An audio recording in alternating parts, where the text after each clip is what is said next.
For me personally, and I think for people who are politicians, our job is to stand up for people that often don't have a voice.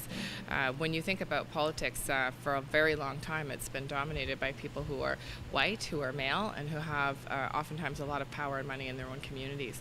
So it's very refreshing to see people like me. I'm still white, but I am a woman. I come from a background of poverty. My mother was a school bus driver, so there's no grand background in my life. And I've worked with very vulnerable and marginalized people for most of my career. And, when I look at other people that have been elected federally, you can see people of color, you can see people from various different backgrounds of faith. We have responsibilities to stand up and speak out for folks that may not have the opportunity or the power to use their voice.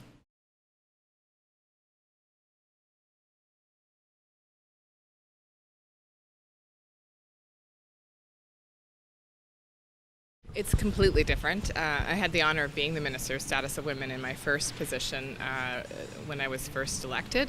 And it became very clear to me that we weren't going to move forward on our measures to achieve gender equality if we didn't talk about women's economic success. And if the policies that we were putting forward, in particular how we spend our money, wasn't being thoughtful, we weren't being thoughtful about how it would impact women differently than men. And so the first, in budget of 2017, we were able to secure what we called a gender statement.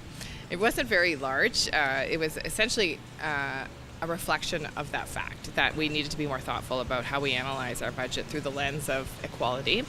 And then this year, in fact, the Finance Minister and the Prime Minister took it the next step and decided that, first of all, anything that was funded, any of the programs had to have a full gender-based analysis, meaning looking at the policy through the lens of the impact that it would have on women and whether women would benefit from that policy or not, or whether there'd be negative consequences on women. But secondly, then the Minister of Status of Women and her team, Status of Women Canada, were involved in all of the budget discussions so that they were actually at the table listening and advocating for women as the Finance Minister and the Prime Minister were putting together the budget for this year. So, we know it's not perfect yet, but we are very proud of the fact that so many of the measures actually look at what are the needs of women to succeed, what are the needs of women in terms of a wide variety of perspectives, whether we're talking economy, employment, social wellness.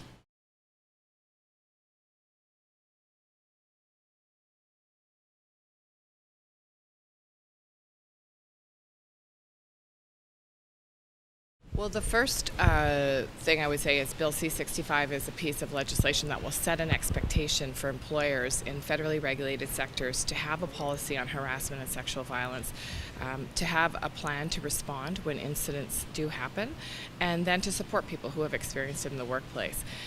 The legislation will compel employers to ensure that there are an alternative person in the workplace that the person experiencing harassment can go to if they're not comfortable going forward to the employer themselves or their manager, but also at any time, and this is very new, the person who's experiencing harassment, should they feel their employer is not following that process, can come forward to the Labor Department and file a complaint if they feel that at any point the steps have not been followed and that their issue is not getting addressed in the workplace. And historically, the legislation for the very first time includes a political staff, and this is actually the piece of the legislation that's kind of groundbreaking, in that political staff have never had the same protections as other workers, federally or provincially, from harassment, but also from issues of other unsafe conditions in the workplace. And so for the very first time, political staff will be covered.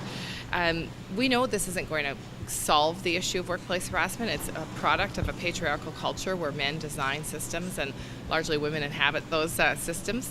But we do know that it is the foundation for moving forward in an atmosphere that will reduce harassment and sexual violence and hopefully eliminate it.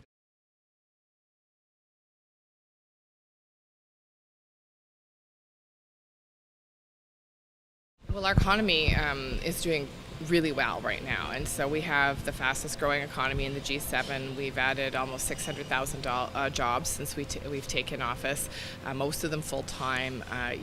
The challenge, I think, is always who are we leaving behind in that growth?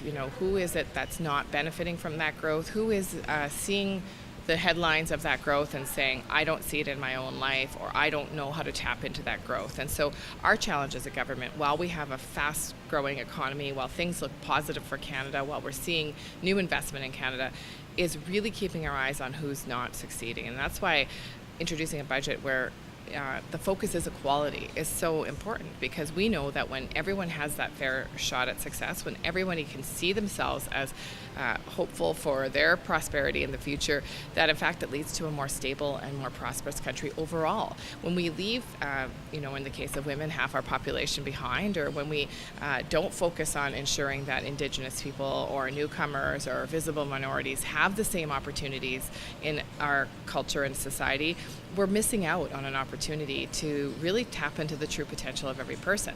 And so from my perspective, that's the biggest challenge to our economy.